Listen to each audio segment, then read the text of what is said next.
Al-Khidmat foundation Pakistan کے president doctor Hafeez الرحمان موجود ہیں۔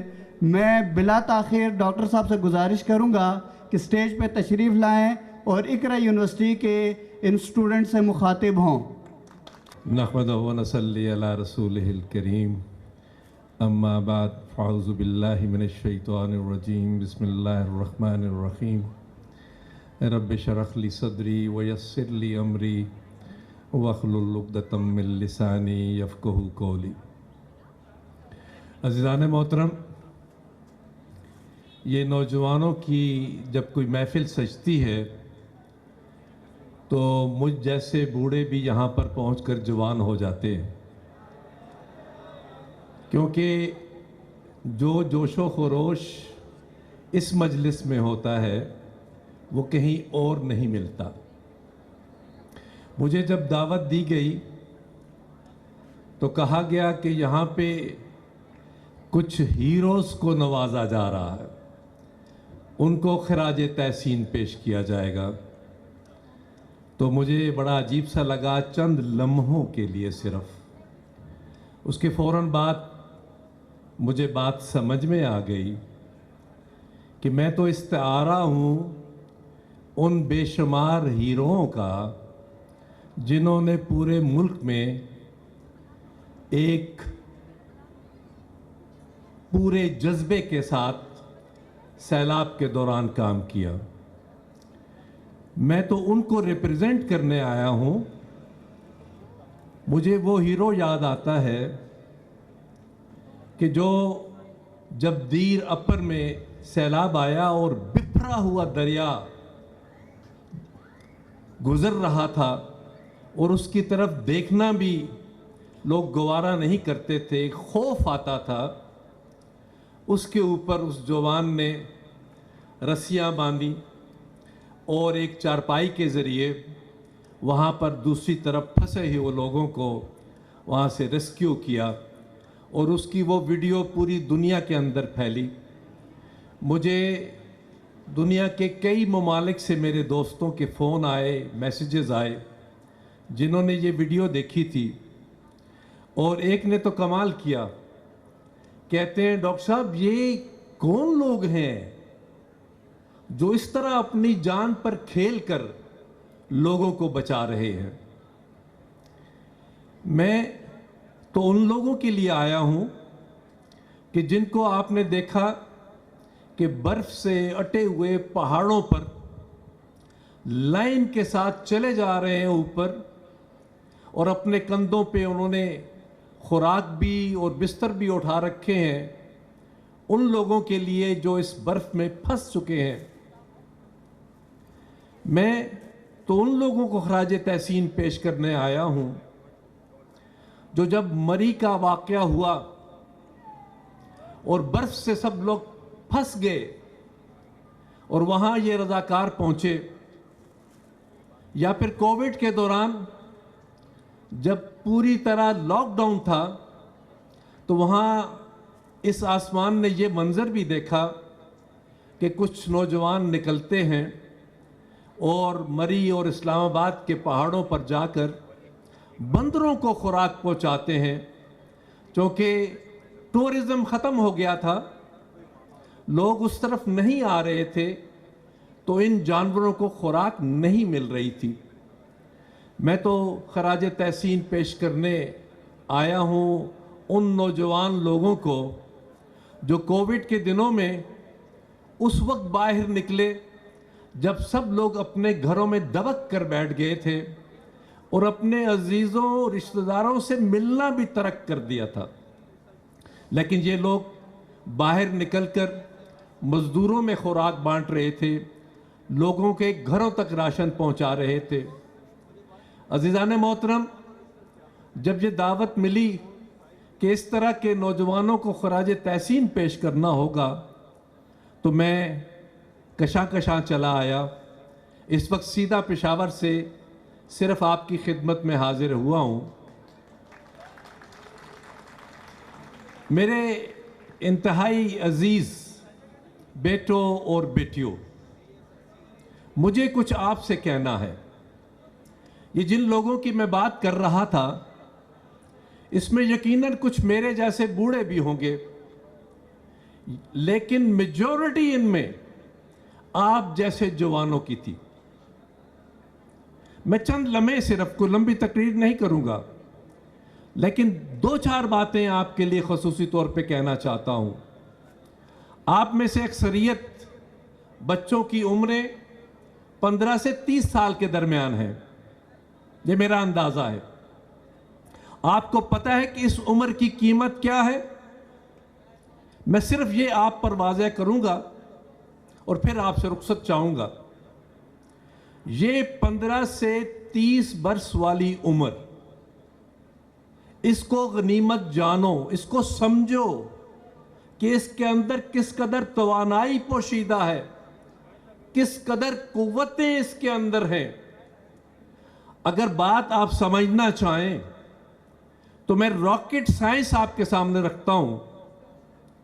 آپ کو معلوم ہے جب راکٹ جہاں زمین سے داغا جاتا ہے چاند کی طرف، تو پہلے جو کچھ مائلز ہیں اس کا ابتدائی بہت تھوڑا سا سفر جو ہے وہ گریویٹی کو اوور کم کرنے میں خرچ ہوتا ہے۔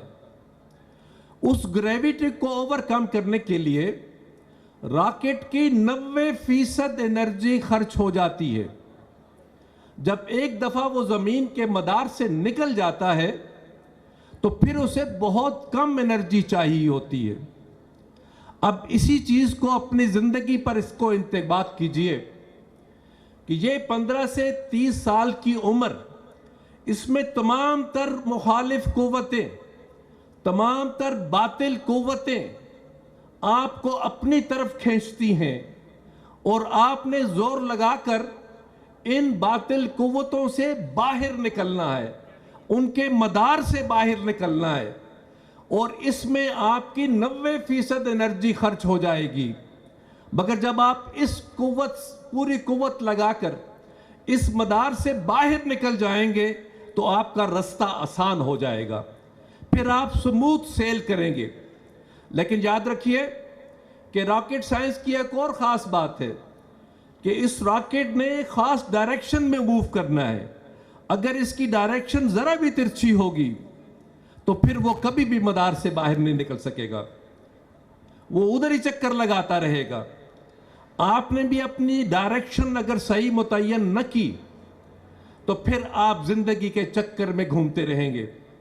لیکن اگر آپ نے ایک دفعہ پوری قوت لگا کر اس 15 اور 30 سال کی عمر میں محنت کر کے اپنی ڈائریکشن صحیح متعین کر لی تو یقین جانیے آپ آسمان پر چمکتے ہوئے ستارے بن جائیں گے۔ اب سمجھنے کی بات یہ ہے کہ یہ اتنا کروشل ٹائم، اتنا قیمتی ٹائم اگر ہم اس چیز میں لگا دیں، کوئی بات نہیں، ابھی تو بڑی عمر ہے، بڑے ہو کر یہ کر لیں گے، تو پھر بڑے ہو کر بھی کچھ نہیں ہوگا۔ آپ کو اگر کوئی بڑے بوڑھے اپنی 70 80 سال 90 سال کی عمر میں محنت سے کام کرتے ہوئے اگر نظر آتے ہیں، اگر آپ دیکھتے ہیں کہ وہ جوان عزم لیے ہوئے اب بھی چلے جاتے ہیں، تو یقین جان لو کہ انہوں نے ان 15 سے 30 سال کی عمر میں بہترین کام کیا ہوگا، ورنہ ممکن نہیں ہے کہ وہ اگلی عمر میں کوئی اچھا کام کر سکے۔ تو میں آپ کو یہ بتانے آیا ہوں کہ میری عمر کے لوگ آپ کو کچھ نہیں دے سکتے۔ ہمارے ساتھ بے شمار ناکامیاں ہیں، ہم جیسے لوگوں نے کچھ نہیں کیا، لیکن اپنے تجربے کی بنیاد پہ اور جو تھوڑا بہت علم ہم نے حاصل کیا اس کی بنیاد پہ میں آپ کو ڈائریکشن دے سکتا ہوں، آپ کو بتا سکتا ہوں کہ کون سا راستہ آپ کو آسمان کے افق پہ لے کے جائے گا اور کون سا راستہ جو ہے آپ کو دلدلوں میں لے جائے گا۔ عزیز ساتھیوں، اس وقت اگر آپ نے آنکھیں کھول کر اپنا رستہ دیکھ لیا، رستہ متعین کر لیا اور اس پر ڈٹ کر کام کیا، تو تمام تر کامیابیاں آپ کے قدم چومنے کے لیے آپ کے رستے میں کھڑی ہوں گی۔ اور ڈائریکشن کیا ہے؟ یاد رکھیے ڈائریکشن بھی بڑی سمپل ہے۔ مجھے اور آپ کو ہمارے رب نے پیدا کیا, اللہ تعالیٰ نے پیدا کیا. ڈائریکشن بھی ہم نے وہیں سے لینی ہے. ایک اللہ نے ہم کو پیدا کیا, ہم نے شرک نہیں کرنا, ہم نے اسی کے بتائے ہوئے طریقوں پر عمل کرنا ہے. ہم نے رہنمائی بھی قرآن سے لینی ہے اور اس کے اللہ کے پیغمبر حضور اکرم صلی اللہ علیہ وسلم کے بتائے ہوئے طریقے پہ چلنا ہے.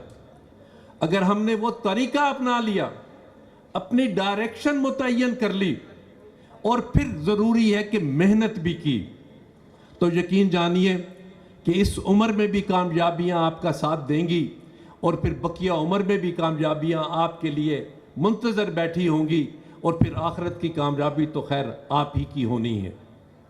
میرے پیارے بیٹے اور بیٹیوں, بات کو لمبا نہیں کرتا. مجھے آپ کو دیکھ کر اپنے ملک کا مستقبل نظر آ رہا ہے. اگر آپ کے اندر حوصلے بلند ہوں گے, آپ ایک متعین سمت میں چلیں گے اور محنت کریں گے, تو انشاءاللہ کوئی وجہ نہیں کہ ہمارا ملک بھی ترقی کرے. اب میں الخدمت فاؤنڈیشن پاکستان کے حوالے سے ایک دو باتیں کہہ کے آپ سے اجازت چاہوں گا. ہم نے ابھی حال ہی میں طے کیا ہے, یہ جو یوتھ ہے ہمارے ملک کی, آپ کو پتہ ہے اس کی پرسنٹیج کیا ہے؟ آسان لفظوں میں میں یوں کہوں گا کہ اگر تین پاکستانی میرے سامنے آ جائیں تو ان میں سے 2 وہ ہیں جن کی عمریں 15 سے 30 سال ہیں, ایک بوڑھا ہے. 65% از دا یوتھ. جبکہ جو آپ کی ڈیولپڈ کنٹریز ہیں, امریکہ ہے, یورپ ہے, اس کے 3 بندے آ جائیں تو وہاں پہ 2 بوڑھے ہیں اور ایک جوان ہے. وہ گرینگ نیشن ہے, وہ بوڑھے ہو رہے ہیں. ہم گروئنگ نیشن ہیں, ہم آگے بڑھ رہے ہیں. یاد رکھیے, لوگ آپ کو ڈراتے ہیں آبادی سے کہ 23 کروڑ کی آبادی ہے, پیچھے رہ گئی ہے. ارے بھائی 1.41 یعنی 1 ارب 41 کروڑ کی آبادی ہے چین کی. لیٹسٹ فگر بتا رہا ہوں آپ کو, ایگزیکٹ فگر بتا دوں آپ کو, 1 ارب 41 کروڑ 17 لاکھ. یہ لیٹسٹ فگر ہے چائنا کی. کیا وہ دنیا سے پیچھے رہ گیا؟ نہیں. وہاں پہ لیڈرشپ نے طے کیا کہ ہم سب مل کر کام کریں گے اپنے ملک کو اٹھانے کے لیے. وہ جو افیون پہ پی کر سوتے رہتے تھے آج سے 50 سال پہلے, اس وقت وہ دنیا کی میں کہہ سکتا ہوں کہ نمبر 1 نیشن ہے. میں چین میں گیا, ان کی ترقی دیکھ کر حیران رہ گیا.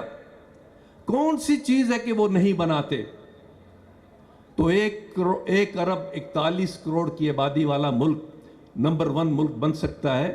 تو ہمارے سامنے بھی رستے کھلے ہوئے ہیں, ہم انشاءاللہ نمبر 1 ملک بنیں گے. آپ نے صرف 23 کروڑ ہوتے ہوئے ایٹم بم بھی بنایا. آپ دنیا کی 7ویں اہم ترین اور بڑی فوج ہیں, بے شمار نعمتیں ہیں. میں آپ کو رستہ دکھا رہا ہوں.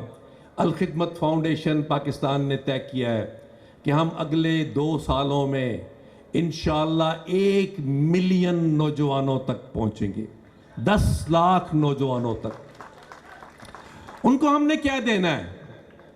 ذرا یہ آخری بات میری سن لیجئے کہ ان 10 لاکھ نوجوانوں کو ٹھیک ہے ہم ہنر بھی دیں گے, آئی ٹی کی تربیت بھی دیں گے, بنو قابل پروگرام جو کہ ہم نے کراچی میں شروع کیا ہے وہ بھی لانچ کریں گے, اور بھی بے شمار ایوینیوز ان کے سامنے لے کے آئیں گے. مگر یہ چھوٹی چیزیں ہیں, میں بڑی چیز آپ کو بتانے جا رہا ہوں. لیکن اس کے لیے میں آپ کو چند لمحوں کے لیے ملائیشیا لیے چلتا ہوں. ملائیشیا میں یاد ہے, جو لوگ جانتے ہیں اس کا پرانا نام ملایا تھا, اور ملایا کے نام سے ایک انتہائی پسماندہ ملک تھا.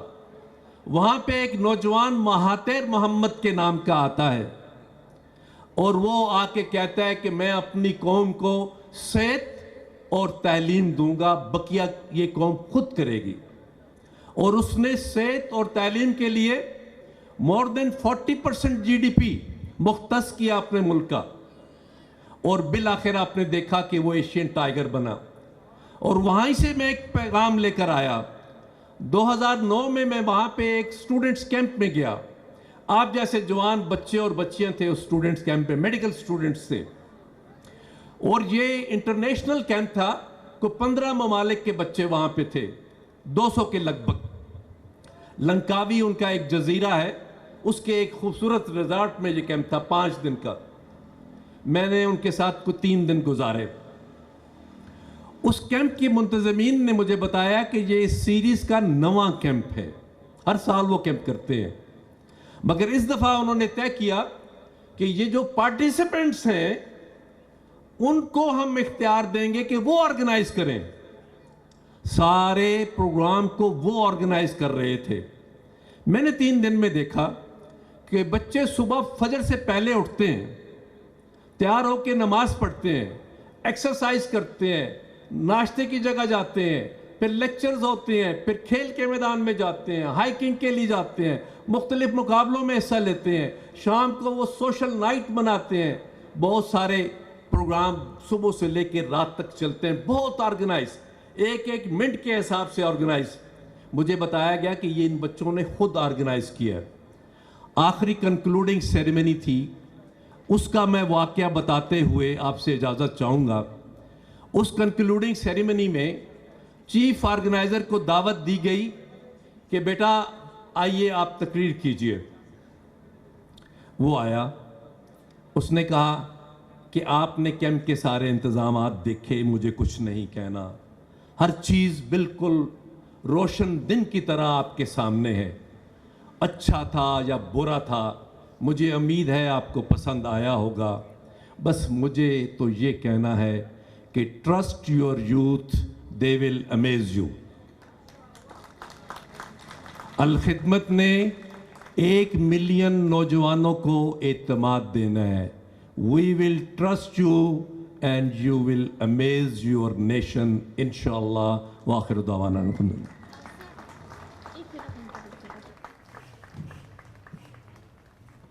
Thank you so much, sir, for your kind and precious words. Now I would like to invite our honorable guest, representative of Helping Hands, our very own Mr. Isradul Haq, to present shield to Sir Dr. Hafizur Rahman.